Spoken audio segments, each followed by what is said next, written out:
Assalamualaikum warahmatullahi wabarakatuh. Jumpa lagi Bapak Ibu di channel Bagat Usaha. Di video kali ini saya akan memberikan informasi penting buat teman-teman dan Bapak Ibu yang mau merintis usaha toko kelontong tapi bingung usaha toko kelontong grosir atau toko kelontong eceran.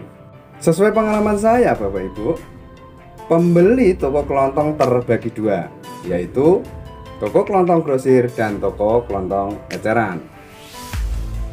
Sebenarnya keduanya bisa dikatakan sama jika dilihat dari barang yang dijualnya.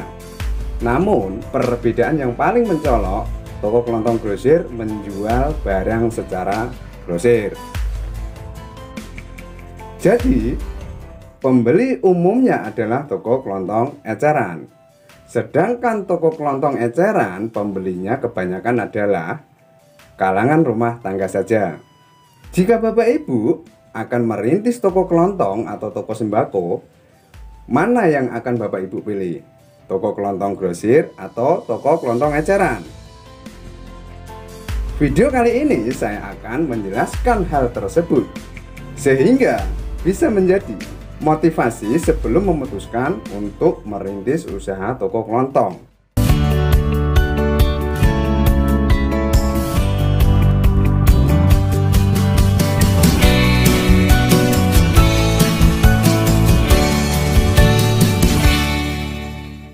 Oke, sekarang yang pertama saya akan menjelaskan tentang toko kelontong grosir. Toko kelontong grosir, modal yang dibutuhkan untuk toko kelontong grosir cukup besar. Setidaknya minimal 100 juta rupiah. Itu saja belum komplit. Hal ini cukup beralasan karena belanjaannya barangnya partai besar. Namun, jika toko kelontong grosir sudah banyak pelanggan dan omsetnya bagus, biasanya pemasok atau distributor memberikan fasilitas bayar tempo. Dengan kata lain, barang dikirim, setelah dijual 2 minggu kemudian baru dibayar. Toko kelontong grosir potensi omsetnya sangat besar karena rata-rata pembeli belanjaannya bukan eceran. Apalagi jika pelanggan tokonya besar sekali, belanjanya bisa lebih dari 2 juta rupiah. Toko kelontong grosir pemasarannya juga cukup luas dan pelanggannya juga beragam, mulai dari toko kecil, toko besar, dan kalangan rumah tangga.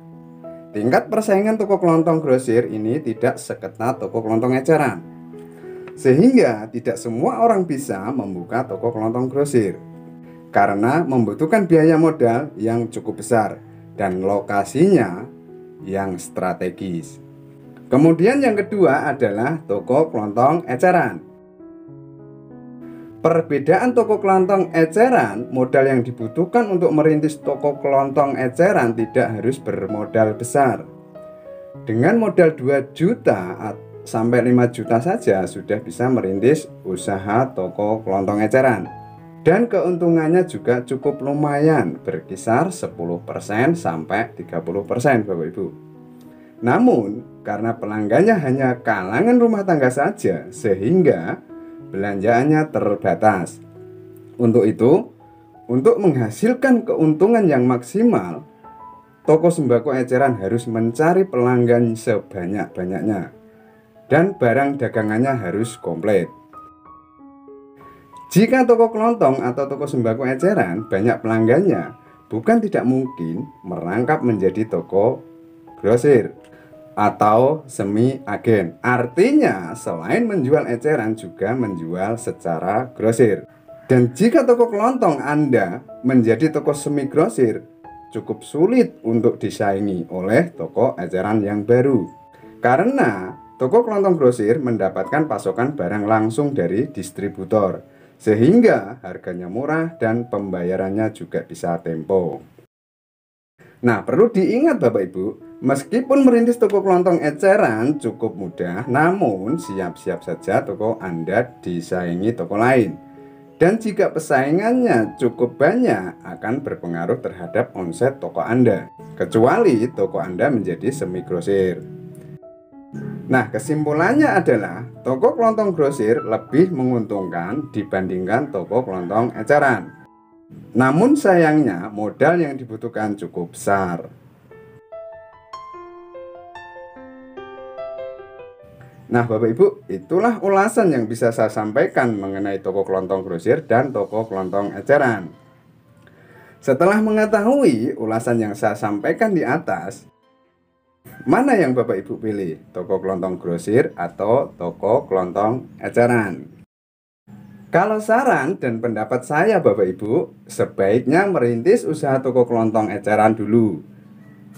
Dan dengan berjalannya waktu, kalau memang semuanya sudah memungkinkan, barulah merangkap menjadi toko kelontong grosir. Karena membuka toko kelontong grosir harus mempunyai segudang pengalaman sebelumnya. Semoga bermanfaat dan menjadikan motivasi. Sampai jumpa lagi di video saya yang akan datang, yang akan selalu memberikan informasi ide-ide positif tentang usaha toko kelontong. Dan bila Bapak Ibu ada pertanyaan, silahkan tulis di kolom komentar. Insya Allah saya akan sempatkan untuk menjawab. Akhir kata, wassalamualaikum warahmatullahi wabarakatuh. Salam sukses.